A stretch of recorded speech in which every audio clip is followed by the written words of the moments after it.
Alright, hello everyone.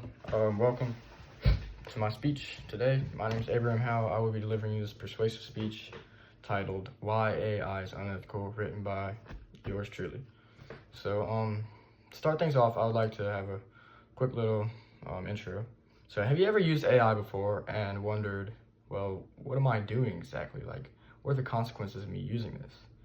And if you're listening to this, I'm gonna be honest, you probably haven't. I didn't really wonder that for a while, till I realized that there is in fact consequences behind it. But anyway, so in 2025, AI is kind of going crazy, you know what I mean? There's lots of developments, we hear about it every day. Development is described as exponential, so once they make one development, they make three more, and so on and so on. So going forward, we need to realize that AI actually has its consequences of developing it. So I would like to persuade you today to take the viewpoint that AI can be unethical and that we need to regulate it. So anyway, so I have taken a computational thinking class, and I've honestly done a lot of research on AI just myself, and I can say, once you understand how AI works, like, it's not just like these things don't just come out of nowhere. Once you realize that, you'll probably change your viewpoint. Your viewpoint right now is probably just like, oh, AI is a tool, I use it. But there's a lot that goes behind that, is what I'm trying to say. So basically, here in this speech, I'm just going to inform you of some of these issues that you might not understand. Yeah, so my three main points, my three main points are that AI can reinforce bias and discrimination, which you might be surprised to hear, but it can. It can destroy our privacy, which that's pretty much everything online, but AI is a lot worse with our privacy, and I'll tell you why. And some of the negative effects on the environment that it can have, which not many people know about this. But anyway, so my first point, start things off, I would like to say a little piece on how AI is trained. So AI is basically trained through, they take all the computers and they give them a bunch of text known as a corpus. Now this corpus is billions of words. It's just absolutely billions of words. The AI will read it over and over again, and it will realize that, one word comes after another, so maybe and it'll just start piecing them together, like, this word should come after that. They basically just make predictions based off of what you tell it, and it'll make predictions based off of what it read. So that being said, the corpus that an AI reads, it can be anything, and it will learn it. It can't make a decision on what it learns. It just learns what you give it. So lots of these corpus that developers use can have innate, kind of built-in discrimination. Maybe they're not they're not aware of it, but it can have built-in discrimination. So basically, AI will respond to certain things using discrimination, and it's not meant to happen, but it happens a lot. So for example, there's an article titled "Amazon Ditched AI Tool That Favored Men for Technical Jobs." This was published by The Guardian back in 2018. The Guardian is it's a British newsletter, but anyway.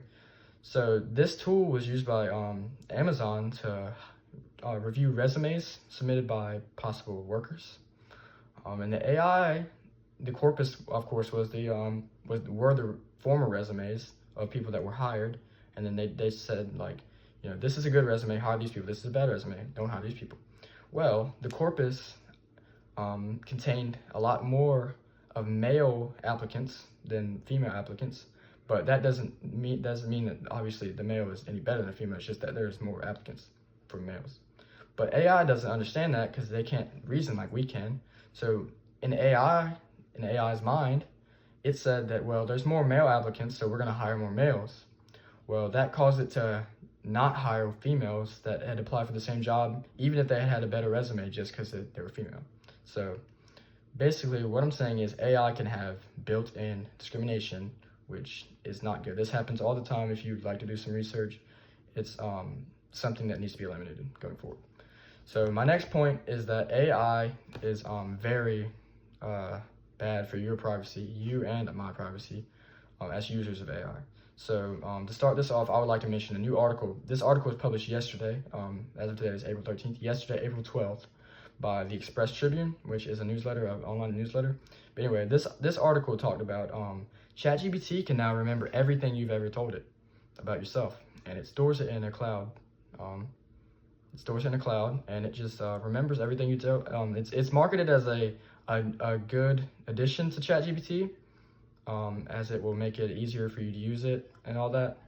But still, think about it. Your data is being just uploaded to a cloud somewhere. You don't know where it's at. If there's any kind of online, hackers or anything, they can access your data straight off there. So anyway, that's not good. So my point being is that privacy is not a very big strong suit of AI.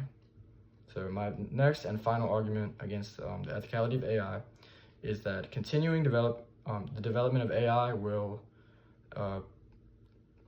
cause detrimental effects to our environment. Now, not many people know this, but AI does contribute to the destruction of our environment. Now, this is carbon emissions, overuse of water, overuse of electricity. So basically, here's some statistics from MIT News. So basically, they say by 2026, the electricity consumption of just AI data centers alone will reach the 5th most in the world. And this is including countries, companies, everything. This is the 5th most, takes the 5th most electricity out of anything in the world if it continues on the path it is. So, excuse me. Put that in perspective, that is even more than countries. That's more than the country of, I believe, that is even more than the country of, or it's right below the country of Russia, excuse me. So think about it. Russia's here and AI is right below. That's terrible. So, yeah, we don't want that. I mean, our environment is where we live. We can't have that. So basically, we need to work to solve some of these issues in AI. Maybe less demanding on resources, all that. So that's my point 3. So before I conclude my speech, I'm getting to the end, but before I conclude, I'd like to take a little bit of time to address some counter arguments that lots of people maybe that are uneducated on the topic, or people who are avid AI users like to make. I'd like to address them, and I'd like to refute them, rebuttal.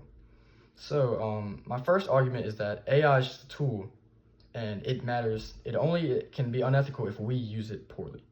Now, this argument, I can understand how you'd think this if you hadn't done some of the research, but AI is what really causes these problems is the corporations that are producing the AI LLMs, which is large language model that you like ChatGPT. So these corporations, they are producing these, and they're not concerned about any of our, these problems like the discrimination, the environment, your privacy. They're not concerned about that. They just want to develop their models. They want to make more money. So while AI can be used unethically by anyone, but it's not that's the main issue that we're focusing on. So my next argument is that that many people have is that AI's pros can outweigh the cons. Now, these pros, I will admit, these pros are pretty good. You got things like developments in medicine. It can help you in your job every day, help you at school. But that doesn't change from the fact that, there's a lot of these problems that once they happen, like once we destroy our environment, we can't exactly it's going to be a lot harder to revert that than it would be to just cut out some of the, the factors today. So, lots of these things can't be reversed. Like, your privacy is not going to be taken off of, ChatGPT. It's still going to be there. So we can fix this by cutting the problem out now. So basically, to conclude this speech, I'd just like to say I hope this brought a new viewpoint to anyone listening that didn't understand this before, maybe weren't aware of some of the dangers of AI, or maybe felt that it wasn't affecting us. But it is, and it's time to demand fairness from these companies. We need to demand fairness. We need to demand maybe some environmental protection, take some accountability, because once the damage is done, it's over. We can't reverse it. So thanks for listening to this speech. Have a good day. Goodbye.